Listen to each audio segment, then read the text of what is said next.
Ladies and gentlemen, guys and girls, welcome back to the Age of Warfare podcast. As you might notice, we are a little early this time. I mean, we both have things to do in the afternoon, so we decided to you know come on a little earlier than expected.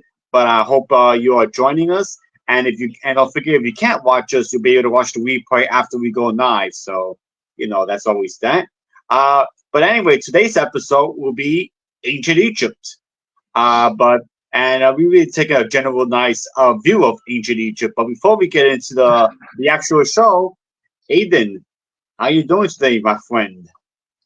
I'm good. I'm good. It's been, as you said, right, we've both been incredibly busy this week. So it's been running around doing things, but I have managed to get some extra history. Listening work, I was listening to a Dan Carling history, one of his epic podcasts, as well. So it's Alexander series as well, which links quite nicely to the topic of today. And so I have squeezed in some time to actually do some more history. But apart from that, that is one of the things that makes it a good week, when you can do that type of thing. How about you, Andrew? What you've been up to? I just released my new book, Frogs and Margaritas 3. For those who follow me on my horror stuff, new release, and it's doing pretty good. So I'm excited about that. But other than that, I've just been really busy with personal stuff too. I haven't been able to really sit down too much and enjoy, because I've been running around or not. And today, no different. You got to go out food shopping, so and all that good stuff. But We gotta eat. That's right, we gotta eat. But we managed to make some time to be here. So, Aiden, I'm glad that you were able to make the time to come on a little earlier than expected. So, anyway, let's get into today's subject. Ancient Egypt is one of the oldest civilizations. I think there's only a couple of civilizations that are older than Egypt, and I think those are the Mesopotamia and the Sumerians. Might be the only ones older than ancient Egypt, if I'm correct. There's some suggestion that the Hittites may be close, but they're a little bit younger as well, because the Egyptians and the Hittites had quite a lot of stuff, especially, I would say, the Mesopotamians in that region around the Fertile Crescent. Obviously, when Egypt went up into that area, they were the areas that they encountered with those people. But yeah, it is that, especially in say for Western history, Egypt is generally considered the first major Western history civilization. A little background about my history of Egypt. Of course, here I go with the video games again, because this is how I learn. Obviously, my first one-in with the Egyptians were Age of Empires 1. You could play as the Egyptians, of course. So a good old classic Age of Empires 1. And I learned that they were the masters of chariots, which we'll touch on in a little while. But there was also a good city building game back in 1998 called Pharaohs. Yes. As soon as you mentioned, I'd forgotten about that game as well. Yeah, because I had that developed into there was a Crusader one that I ended up buying that was in the same series that was released a few years later. But that series you had Season 3, Pharaoh, then you had Zeus, Master of Olympus, and then you had Emperor Rise of the Middle Kingdom in ancient China. The whole city building series, all kind of similar. Obviously, Season 3 started it all. Then Pharaoh improved it, and then there were more improvements in Zeus with the Greek mythology one, which is King Minos, which I kind of based my story off, loosely based on that one. And then Emperor kind of improved everything, but I kind of found it bland compared to the others. It was for me, it was kind of the most bland city builder. But anyway, I don't want to get too deep into that tangent. But anyway, the city building one kind of taught me a lot about Egyptian culture. Because you start off in the pre-dynasty period, the archaic period, where Egypt was just a bunch of fledgling tribes trying to unify. So, because what people don't understand about Egypt is that it didn't start off as Egypt. It started off as a bunch of tribes just trying to survive in the harsh, the harsh Egyptian landscape. This is actually a very important thing of Egypt, and every major civilization that starts early is around a major river valley that gives all this. So you've got the Indus Valley civilizations, you've got the Fertile Crescent, named after obviously the crescent of rivers that are there, and then you've got the Nile as well. So these tribes are up and down this river, so it's a very sort of tall and thin situation back in the archaic. And it's the critical thing. And like I said, Pharaoh does a really wonderful job explaining this and showing this. Most of the first major towns and cities and villages were built next to the Nile River. Only once in a while did you really go out to the mountains, to outside in the river. But the only reason you would go out on the Nile River because you were able to hunt. Hunt for pheasant, ostriches as well. Yeah, believe it or not, people ate ostriches were part of the diet. Make a massive omelette out of those eggs as well. Yep. They're huge. Yep. But most of the time it was farming was a big thing in Egypt. Some crops that the Egyptians planted were, of course, you had your grain, you had barley for beer. Yes, beer was a thing in Egypt. But they beer, were massive on their beer. Yeah. Yeah, but beer was more of a beer wasn't only an alcoholic drink; it was also a spiritual drink. It was actually used, it was actually a big thing in religion, Egyptian religion. Beer. Is that's so through ancient cultures as well? So, right. My stepmom's Thai, and it's 20-year anniversary for them this year. When my dad married her, it was a Buddhist ceremony, and they use sake as part of the ceremony. Little bowls of sake within that. So you have a lot of that alcohol isn't like today where we treat it as a recreational thing. It has a lot more religious things. But you get that in Christianity. The wine in Christianity as well. It's correct. And this for Westerners, that comes out from the West, from Egyptians, as you say, obviously using it as part of a religious context as well as a recreational thing. It's really interesting thing that all of humanity has done at some point. Yeah, that's a good observation there. Yes. And here's another crop that Egyptians planted that you might actually eat today: chickpeas. Yeah. Yep. In Spanish, we call them gambazo beans, and I kind of like chickpeas with my wife. That's actually become a big thing in Latin American cooking, chickpeas. But that was actually an Egyptian thing. Obviously, chickpeas were probably different back in Egyptian times. I assume that as time goes on, cultivation becomes different in different parts of the world. Exactly. Yeah. So one of the things that chickpeas and hummus is chickpeas basically. Right. So that is you associate that like pitta and hummus. This unleavened bread. Pitta bread. Back to, as you said, with the wheat, you make the unleavened bread. That comes pitta bread. That's Mediterranean Greek pitta bread. I tasted I've tasted gyros, and they're pretty darn good. The Greek gyros. So basically, these civilizations had to learn how to plant, and Egyptians also became masters of irrigation. The two massive centers of irrigation and farming are like Egypt, obviously with the river, because as we're talking about, it's sand everywhere, so life comes from the river, which is a thing that we'll get through with. We'll talk about the religious aspect of that. So you get that, but this is again to connect to the rest of the world and other civilizations. You've got the rice paddies of China and their irrigation, and it's a completely different setup. Where obviously a rice paddy you tend to flood the fields. You've got more water going Yeah, around. But the Egyptians, obviously, you got a river and then you got deserts. It's like you've yeah, got a very limited scope to do those things. So their yeah. irrigation methods, we My still kind of use them as well. although in northern China it was mostly desert. In northern China, it Yeah, so was they use mostly desert. so But they came, middle China was all very moist.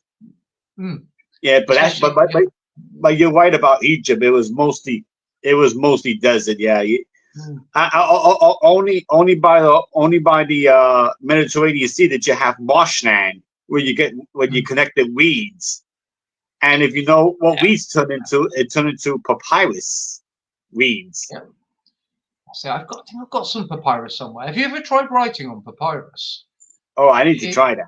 Yeah. it's like writing on greaseproof paper, so like baking paper type of stuff. It sort of, I can't remember the word for it right now, but it doesn't like the ink on it.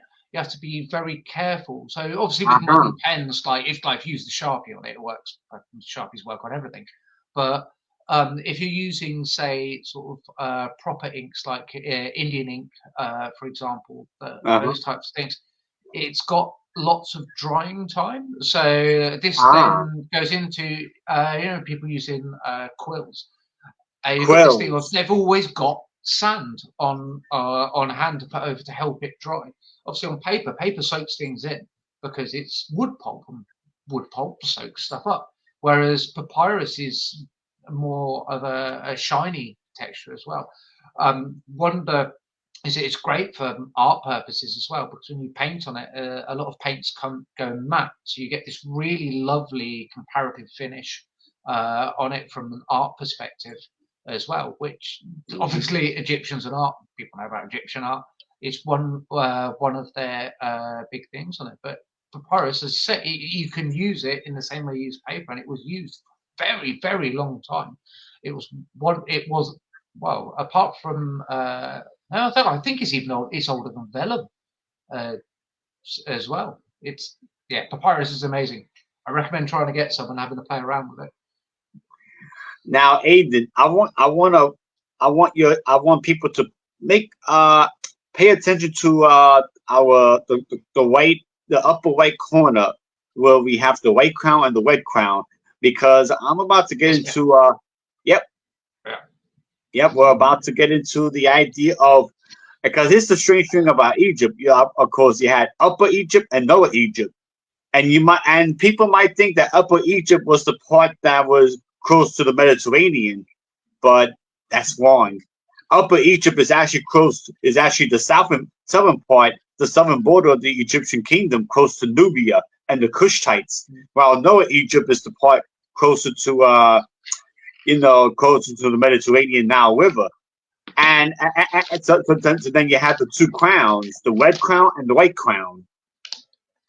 So I believe It's one of the big things with this is so when we talk about upper and lower is even you get this with British villages as well. I lived in a place called Upper Marham, uh-huh. and that upper and lower because of the way that we think of things and the way that we use maps these days, we think upper just means north.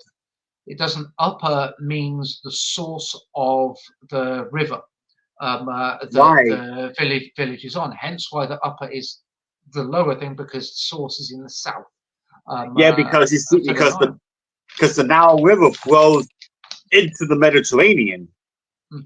And it's yet another point of the Egyptian life and culture was so focused on the Nile that you get this, that it isn't just a village that's upper and lower, it's Mm-hmm. actual full kingdoms that are based on Right. this principle. And it's where we kind of get it from in modern terminology. It's got a similar root to it as well. Obviously, over the years, it's changed and things, but that's the thing. Anyway, sorry, carry on with the Yeah, but with yeah, the fancy hats.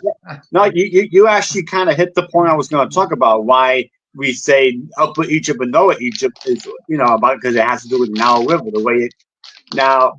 So no, so you're actually right. Now the red crown is the red bow shaped crown. Uh, So let me show you the wet crown really quick. Let's pull up the picture.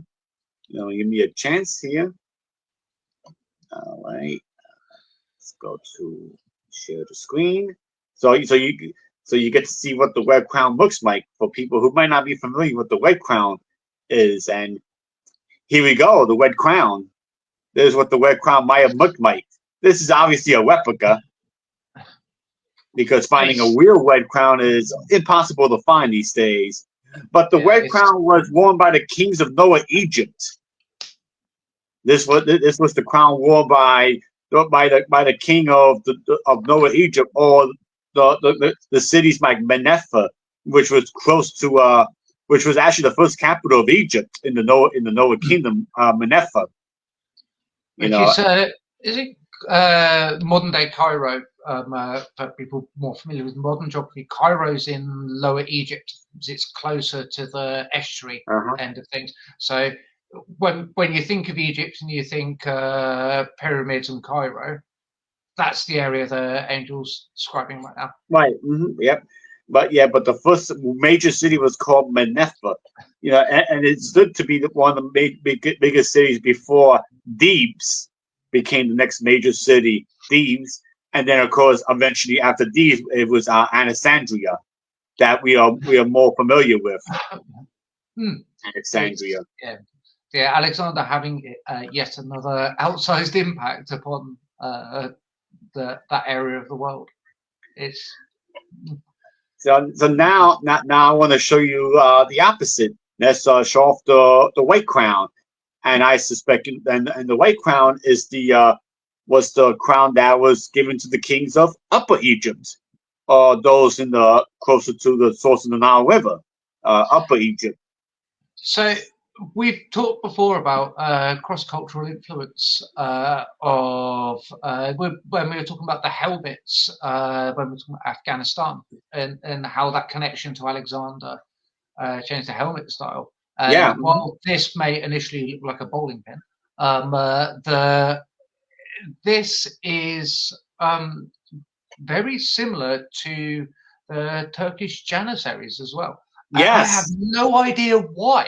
I right. But there's obviously some clear connection there Uh-huh. of because the whole cone-shaped thing goes on your head Yeah, is I know. obviously Uh-huh. that's just a basic thing that people do. You get that in all cultures, but it's that top bit. It's why of the top bit, and it just seems so connected. And obviously there is a connection between Egypt and Turkey as well, especially when you get into the Ottoman Empire, which is obviously a very Yeah, right. later separate thing. Yeah. But it's interesting that this style has had an influence later on as well, because they don't seem like isolated things. They seem like there's a connection somewhere in there, which is a thing we have to look up. If anyone knows, obviously, please do point us in the right direction. So. Yeah. So so let's take this out. It looks nice, but we got to move on to this. Now, obviously, as you may well know, Egypt was separate. There were two separate kingdoms. The Upper and Lower Egypt were separate kingdoms, and I forget who was the. I want to look up who was the pharaoh who united the who united. That's important, and Yep, and his name is Manes. Maine, also known as Narmer, is credited with uniting Upper and Lower Egypt around 3150 BC. He was the first king of the unified Egypt and established the first country's first dynasty. So So to put this time period into perspective for people, is we still have influences from year zero, essentially. So year zero is when we're talking about the Romans knocking around. Is obviously our calendar's based on the Christian theology. So that's the years of Jesus being around. So we have this. That is, well, it's 2025. That's 2,000 years ago. Now think we're closer to Jesus than the unification of this kingdom Right. by another 1,000 years. That is, this is 6,000 years that we're Yeah, talking right. about, give And or take, now, that these kingdoms are doing this. I want to show you who King Minos is. This is King Minos. He was the first pharaoh created by the creator first dynasty. He ruled from 32 BC to 2952 BC. So he was the first pharaoh. This is the first pharaoh of Egypt, King Minos. He was the one who unified both Upper and Lower Egypt. So yeah, like you said, very important that we recognize that, because It's there's another cultural connection would be if you look at the name, look at some of the look at the story of Troy. You've got Menelaus, and the wording of the name is very similar to some stuff that comes up in Greece as well. So there's clearly a cross-cultural thing with the Mediterranean. We've come back to this many times of the Mediterranean caused so many links between these cultures on the seafaring side of it. We'll get into Egyptian seafaring at some point as well, because that's really interesting. So you've got that, but that's early on. It's like, well, the Trojan Wars later than that, quite significantly later than that as well. But you still got these names of how people are named that are connected to that as well. It could also be connected to the way that hieroglyphs are translated. They're translated through Greek with the Rosetta Stone, obviously, that most people know about, that translation as well. There's a weird cultural connection. It could just be a coincidence, but I'm willing to believe that there's a little bit more of a connection than a coincidence there. All right, so now that we have an idea of how Egypt came to be. Before I go, I wanted to show one more thing before we move on, and this is all the crowns. At least what the combined crown, yeah. The white crown, the red, and this is the unified crown at the end. And you had the headjet. This is what they called it in Egypt, and with the Egyptian names, which I'm not even going to try to pronounce because I don't speak. Headjet, Deshet, and Shed is I'm assuming the P is silent. Yeah. One of the things I always found interesting though is how well they fit together. It's almost like they wanted to unify. Yeah, it's like they figured somebody was going to unify the two kingdoms eventually. It was going to happen eventually. Yeah. So now that we got that covered, the beginnings of the Egyptian culture and civilization. Let's get into, you were hinting at religion, but let's get into religion of Egypt. Obviously, the Egyptians, obviously the patron, the biggest god in Egyptian culture is Osiris. He's the one, and if you piss him off, you're done. He's the god of farming. Here's another weird connection with Greek mythology as well. So Zeus, head of Greek mythology, but Zeus, often seen as the father of everyone, he's not the father. There's always that one person above, like they came from somewhere, and the Egyptians it was Nu, who was the father of Osiris. You had the whole Osiris Set thing, cutting up, spreading the body parts around, which goes into why mummification happened the way it did with their religion as well. But yeah, as you're right, it's like Osiris is the big god. He's the one that's the top of the pantheon. Yeah, but so the major gods of Egypt are Osiris, Bast, Ptah, Seth, and of course it's debatable whether Osiris or this one is the bigger one. Ra. The sun god. Yeah. Some people might say Ra is the bigger god because he's the sun god. But also the five major gods. I mean, there are many other gods like Anubis and But they're more minor gods. But those are the five major gods. The five major ones that everybody had to appease. It's so one of the things getting actually going to go into some really deep stuff here. All right. There's a principle. Maat is one of the Egyptian gods, but there's a principle that comes from that of Mahat, Uh-huh. where it's all about renewal. So this is a thing of this.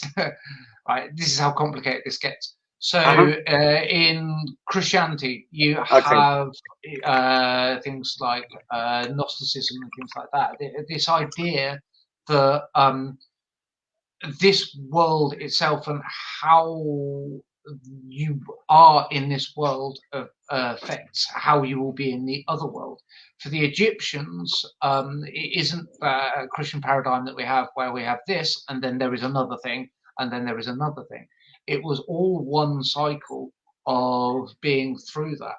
And how you were was a reflection, and how good you were was a reflection of how you would go through. So you've mentioned some of the minor gods here and then this is where we get this whole weighing of the heart thing of how good Yes. you have been, and that's where that comes from. The entire Egyptian religious culture was based on this cycle of renewal. Hence, the Right. pharaohs becoming gods.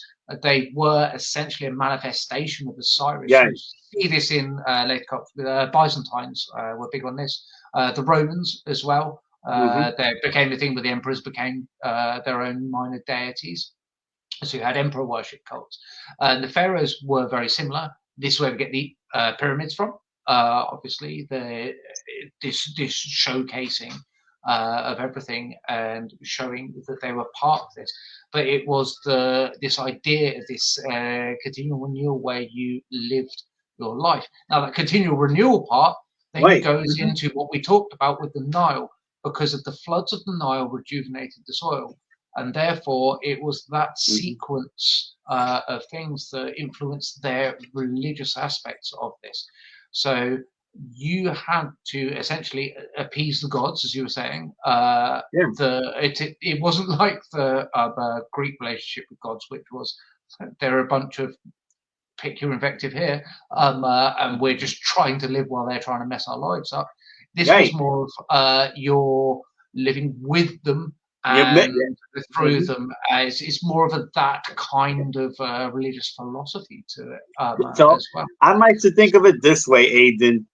It was the ancient version. Okay, get ready. The ancient version of a social credit score. If you were to have a social credit score in today's world, it's like an ancient version of that. Exactly. That is a really good way of putting it. For the modern world, that is what it is, as well, which is why you see so many of these things connecting, and why people are so willing to do certain things and connect themselves in certain ways. And some of the destruction of the statues and the frescoes and the carvings in general is really because their social credit score had just dropped so badly that they needed to be removed as well. And that's one of the big things that Egyptologists look at, is trying to find out who these people were and what they did that was so bad. There's a really interesting one as well. So as I understand it, like the pyramids, that's for pharaohs, but it wasn't just for pharaohs. They're like pyramids are more than just the Great Pyramids of Giza. Right. There's lots of them around, and it wasn't just pharaohs as well. There was one tomb that they excavated, and when they translated it, he was a courtier. It was like a vizier is probably the closest thing link it to, and his life story is incredibly interesting. It shows a lot of these connections as well, and the amount of social stuff in there that is linked to the religious stuff has given us a lot of insight into Egyptian culture and how this connection happened. And it's the preservation. The preservation in Egypt is Right. insanely good. It's like if we didn't have that preservation, we wouldn't know any of this as well. Which makes you wonder, like elsewhere, what we would know if we had that level of preservation. Right. And you were mentioning the pyramids. And believe it or not, even though everybody knows Egypt as pyramids, those were not the first monuments they built. They had the first monument Egyptians built were the mastabas, or mud brick, tombs. They're called mastabas. That's what they call them, with mud bricks. Yeah, and mud bricks are really interesting. It's the forerunner to our modern brick. You get the correct type of mud, then you cut it into, you mix it up with water, you make it into blocks, and then you leave it in the sun to dry. Yeah, mud. Yeah, exactly. It's like the earliest form of clay, you could say. Yeah. Yeah, like I said, I know they're not playing Pharaoh. I know they're not with that. And who said games can't be educational? It's actually one. I want to share the screen for here, and I found this a list of all the major gods of Egypt. And if you get in a little closer, you got Osiris, Isis, Set, Anubis, Akhnet, Bast, Jeb, and Hathor, and they can tell you what the gods are. And these are just the major gods, and then you got all the other ones. Like Patan, the craftsman, Ra the sun, and then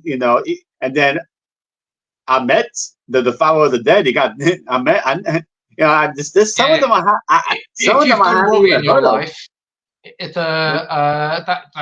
That one you mentioned, when the weighing of the scales, they sat next to the scales, and if it came up that your social score, there goes Anubis. That's all I was looking they would eat you. There goes Anubis. But I know. I mean, if you know a Set and Anubis are almost alike. Oh, it's a little.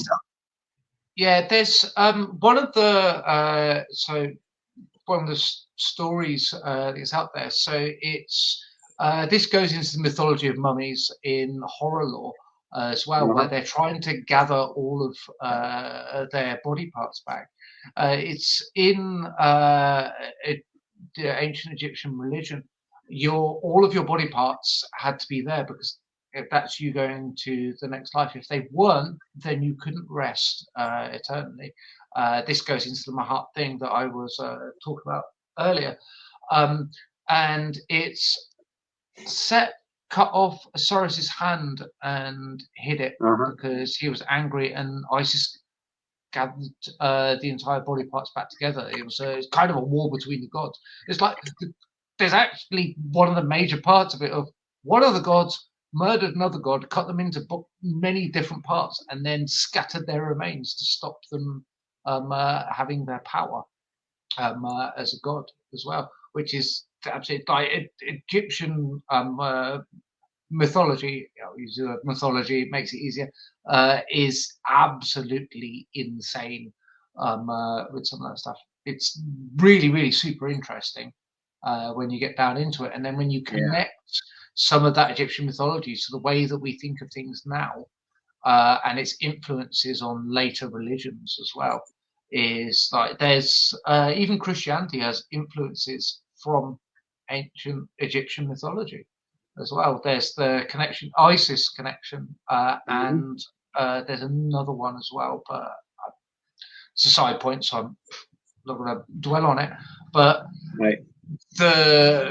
if you look at the core of it, being a good person, being the core of modern religion, that was the same for ancient Egyptians. You were a good person that reflected who you were, therefore you would be a good person. And obviously that's a major thing with religion. Obviously being a good person is kind of a core concept. Yeah, it is. And there's one more thing I want to cover in religion, and I know this from Pharaoh, but it was actually a thing Egyptian cities did. When religion became big, each city will worship different gods, but there was one god that they declared as the patron god. There was the one god they had to give special attention to, give more attention to than the other gods. So like one city, their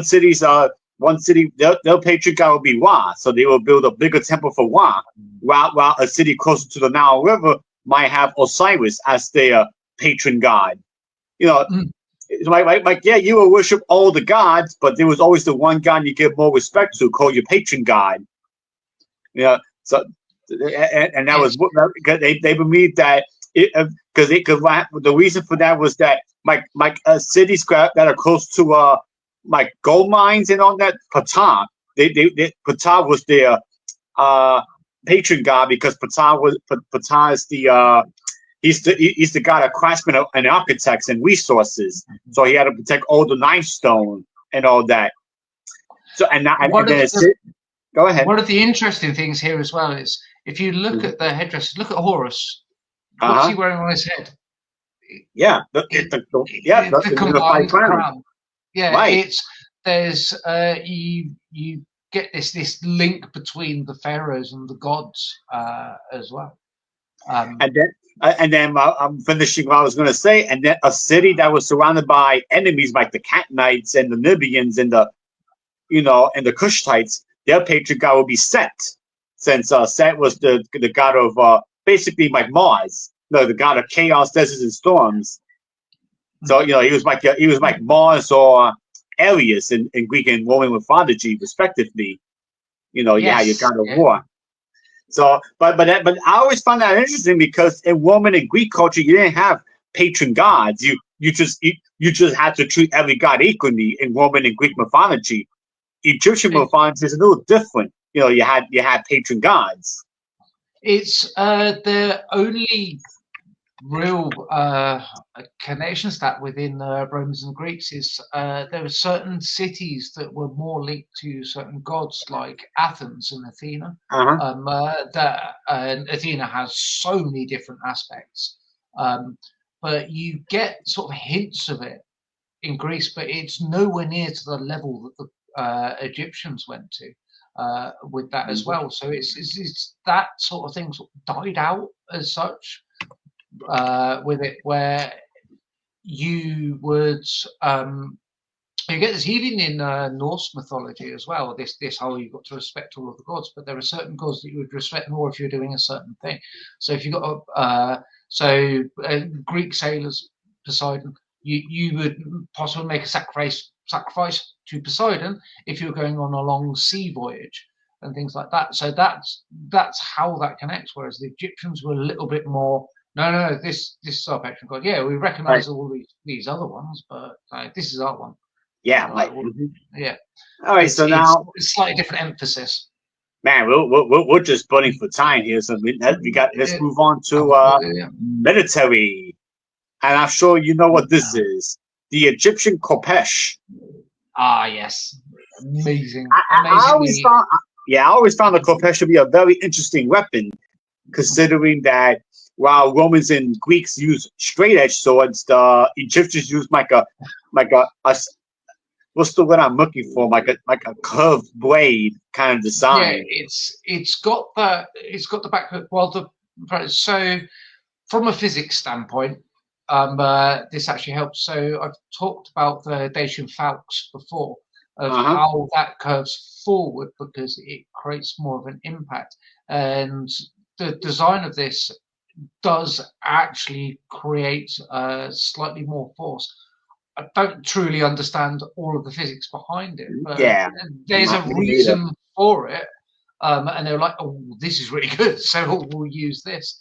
And I don't know if there's a practical reason for making it so, because making a straight sword is incredibly difficult. So I don't know if it was maybe they were also used to cut weeds and all that, because it has that curved blade, so it might, but although I will say, after the Kopesh, basically most swords were made straight after that. So it's kind of a good design that just never really took off for nations after, because everything else became straight. Because then you had the gladius for the Romans, then you had the except for those for the Greeks. Then you had the broadsword, the longsword. In medieval times, then you had the two-handed sword for the Scottish, the claymore. Yeah, you get the claymore, you get the Zweihander, which is basically the same thing. You get all of these different And then things. I think the Germans, the Holy Roman Empire, had a two-handed sword. Yeah, so even the machete as well. Yeah, That's just a straight thing.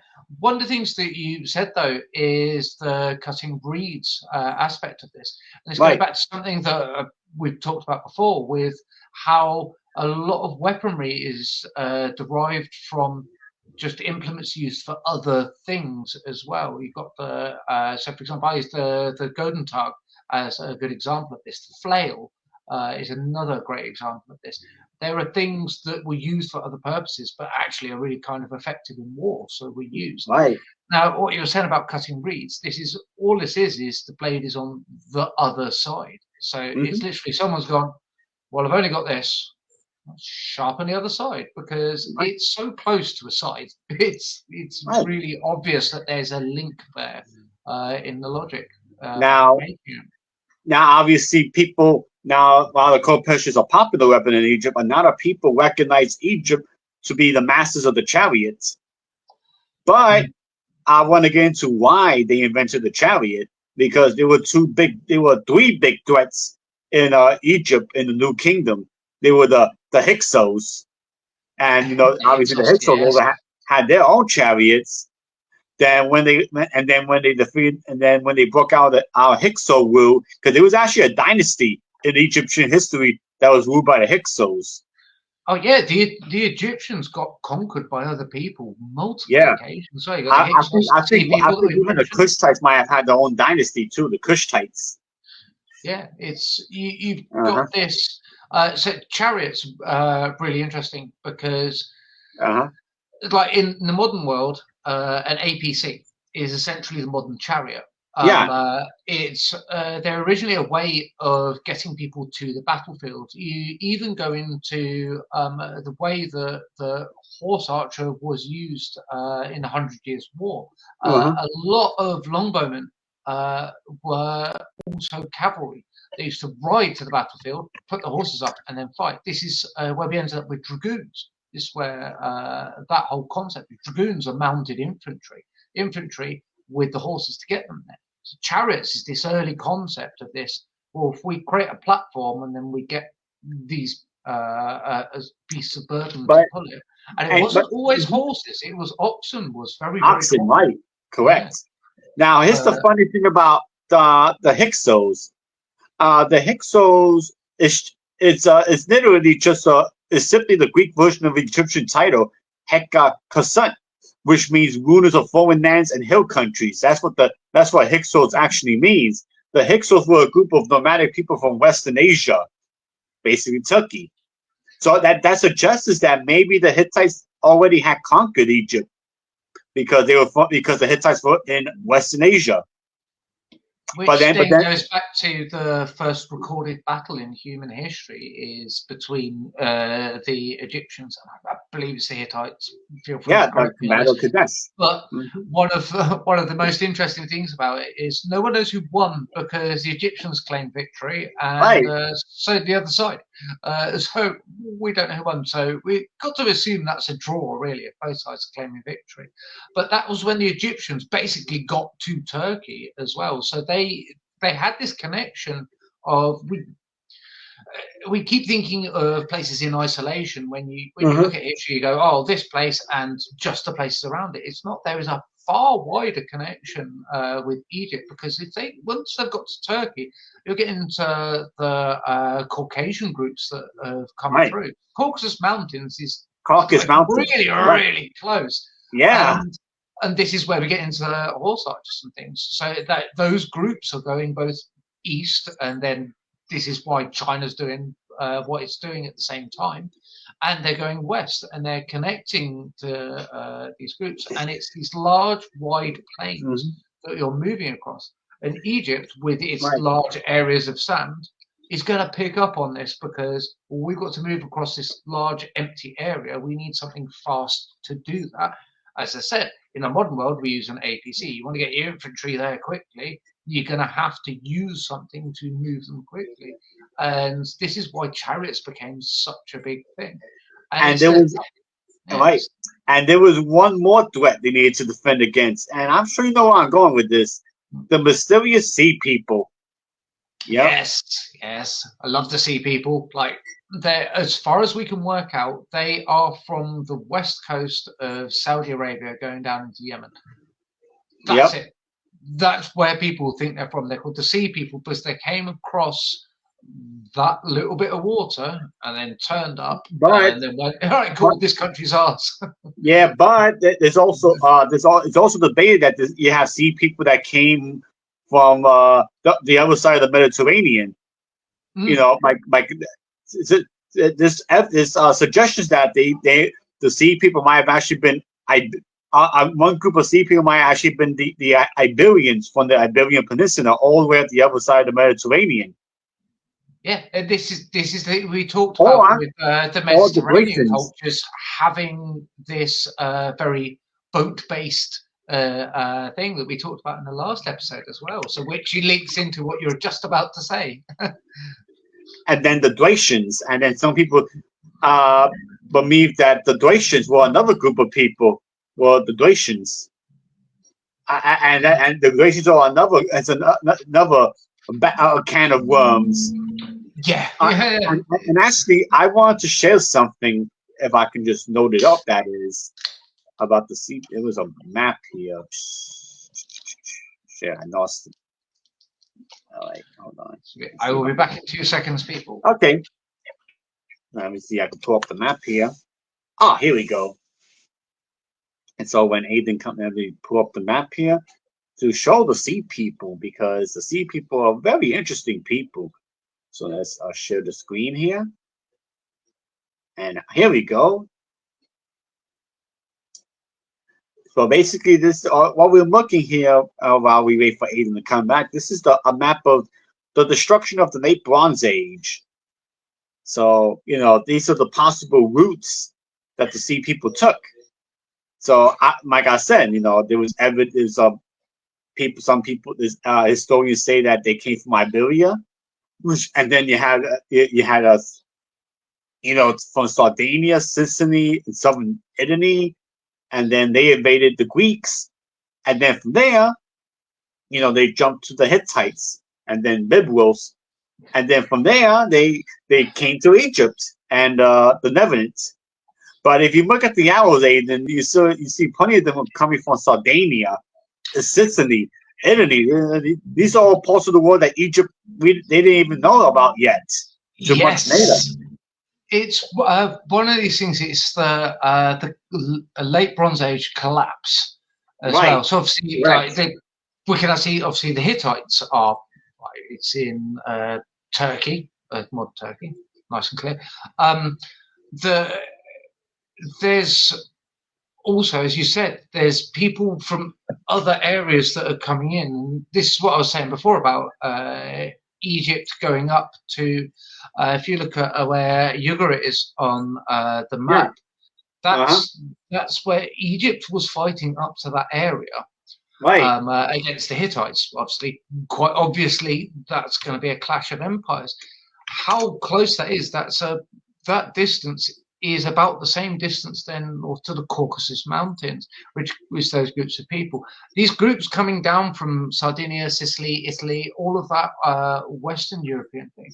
You get this movement of peoples west constantly. I've talked about this multiple times, of this push west out of the Caucasus Mountains of these tribes, and they hit the Atlantic seaboard, and then they bounce back from that because they've got nowhere else to go because the Atlantic's so huge.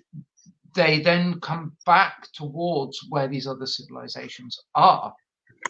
So you end up with this sort of circular motion where they go across sort of northern Europe-ish. They come around, they hit the Atlantic seaboard, move down through Spain, as you know, so the Iberian Peninsula, and then come back round. The Vandals are one that we know about, where it's really easy to trace this. The Goths, the same. They did this later on, Mm-hmm. and that maps completely onto this earlier period where you Right. get these battles. There's one of the late Stone Age into the Bronze Age battles. There was a site in Germany that was excavated where they discovered a site of a quite intense battle, bigger than we thought would happen, and it's evidence of these attacks that go across at this time period. So while we think of Egypt in this sort of isolation of everyone else's, doesn't really have that kind of level of civilization, the people are still there in these other places. Obviously, they're sparsely populated, but they're still there.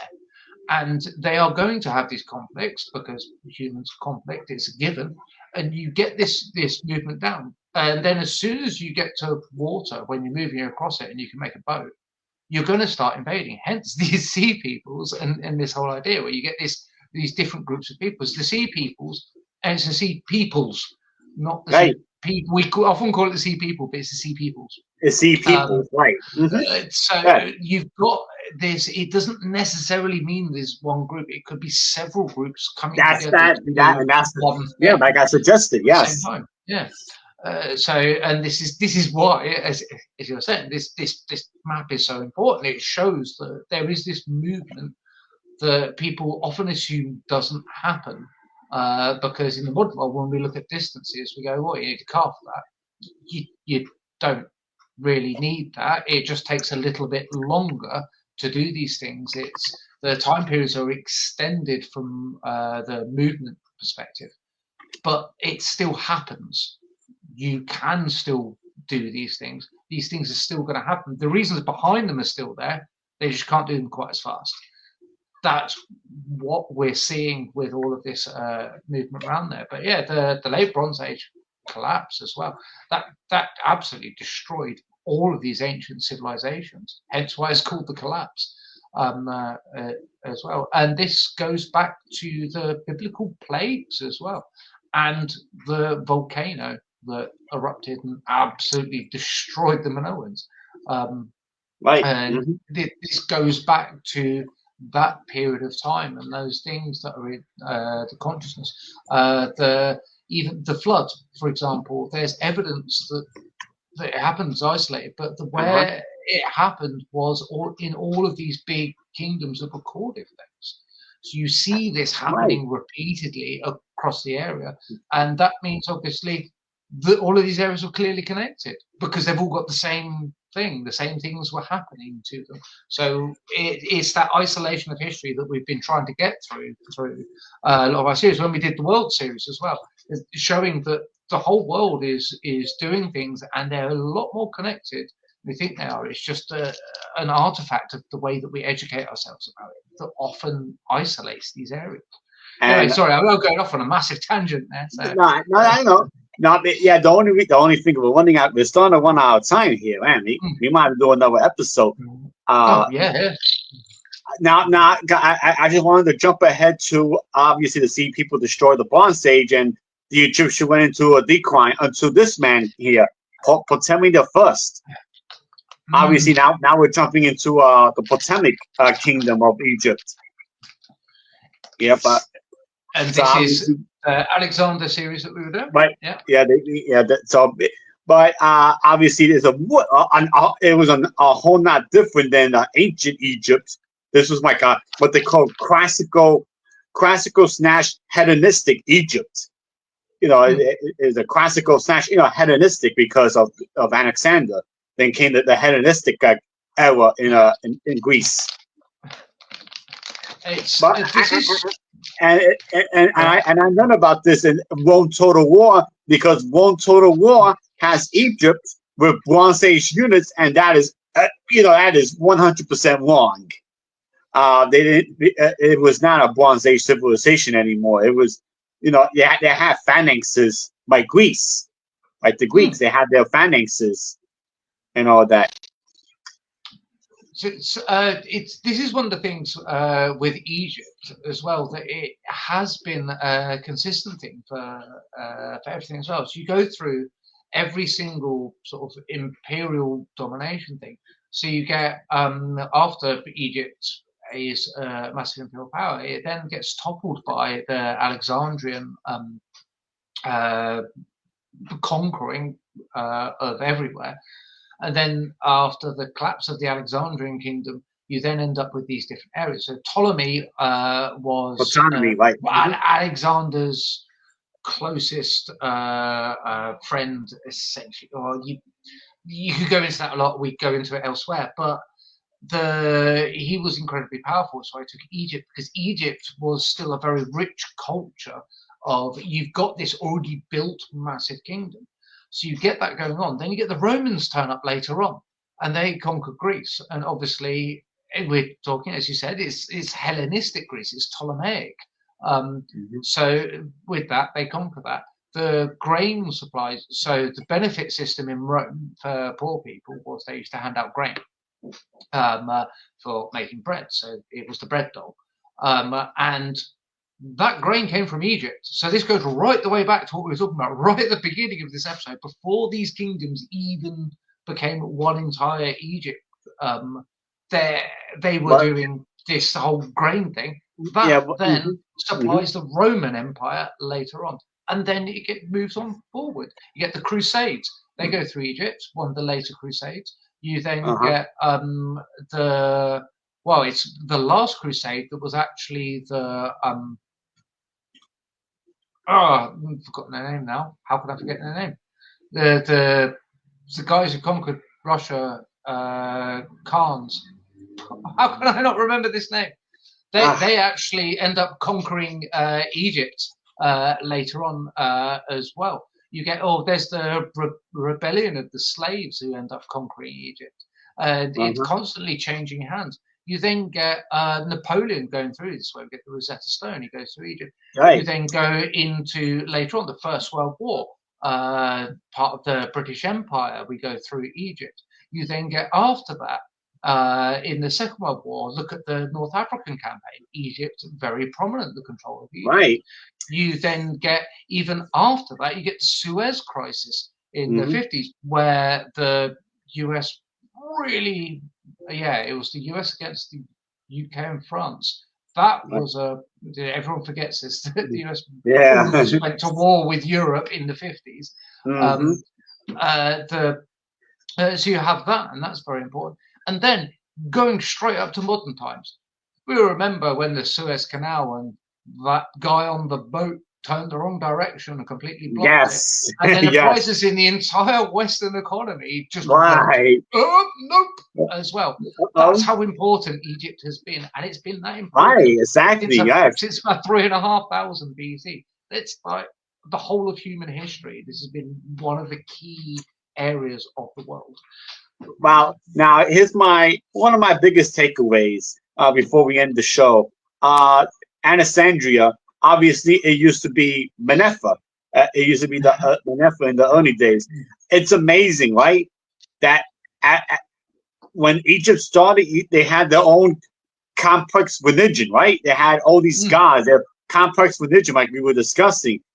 And then when it became Alexandria, it became a major center for early Christianity. So you went from a polytheistic civilization, as polytheistic as you can get, to a completely monotheistic civilization. It became a hub for what will eventually become Christianity. So one of the most interesting things about that is it's in early Christianity, as we've talked about it before. The North African bishops had such an impact, especially before the Council of Nicaea, and a lot of them came along to the Council of Nicaea, and they were strong enough within Egypt that. So you have the Orthodox Church, you have the Catholic Church, obviously splits into Protestant Church, but you also have this other group of Coptic Christians, Coptic being Egyptian. They have their own version of Christianity that is influenced a lot by all of this ancient Egyptian mythology. So I was saying before about how this ancient Egyptian ideals that fit with Christianity were kept going forward, and that's why Coptic Christianity is slightly different, because it is influenced by those ideas. They picked all the good bits and kept them. within Christianity because they fit. There's no need to change those things from a religious aspect, so they kept them. And that's why you have this slightly different variation on Christianity in this area as well. It's like, and it shows how strong this Egyptian tradition still is, even up to this day as well. Even when you look at Middle Eastern conflicts going up into the modern day, the Arab Spring, even Egypt still stands out as an ever so slightly different place, and the influences that they have as well. So we might not think of it as one of the top countries in the world today, but actually it kind of is. It kind of has a lot of impact on this as well. It's like, and the Coptic Christianity is one of those bits of it that really shows it in the modern world. Well, unfortunately, I got bad news. We have reached the end. We are over the hour, guys. But that was an interesting topic, and I actually like to thank Chris Bonner for writing, finding his story, which is called "The Army of the Pharaohs." Thank you for writing the story into the Time of the Undead charity anthology, which you can check out on Amazon today. It's on Kindle and paperback, as Aiden is showing. And soon it should be on audio as soon as possible. Sean Schultzman is doing the audio for us. He's working on it. So the hope is we'll get it out later this year in audio. But yeah, Chris Bonner, thank you for writing the story because you're the inspiration for us talking about ancient Egypt. And yes, Egypt is a very important civilization in mankind. So, so next time we'll be tackling another time period from the Time of the Undead connection. I haven't decided which one we're going to be tackling. We might actually tackle yours next, Aiden. Yes, that would be a very, very interesting one. It would also go like this episode because there's so much to talk about. Yeah, I think that's what we're going to do. Actually, Aiden, we're going to go tackle your time period. And what's your time period again, Aiden, so people know what we're going to be talking about? It's the time period of just after the First Crusade, after the Crusaders took Jerusalem, and then their counterattack from the Turkish forces that came in. So it's that really early period. It's 1105, I believe. 1105. Around that time period. Okay, and what does the story exactly take place? So the story's near Antioch. Antioch, okay, gotcha. So you're talking northwest of the Crusader states. Yep. Yeah, I know it's not. Yep, I know because again, going back to my video games, Medieval Total War, the Crusaders campaign. Yeah, so you could actually play as the Principality of Antioch or the Principality of Jerusalem. So really fun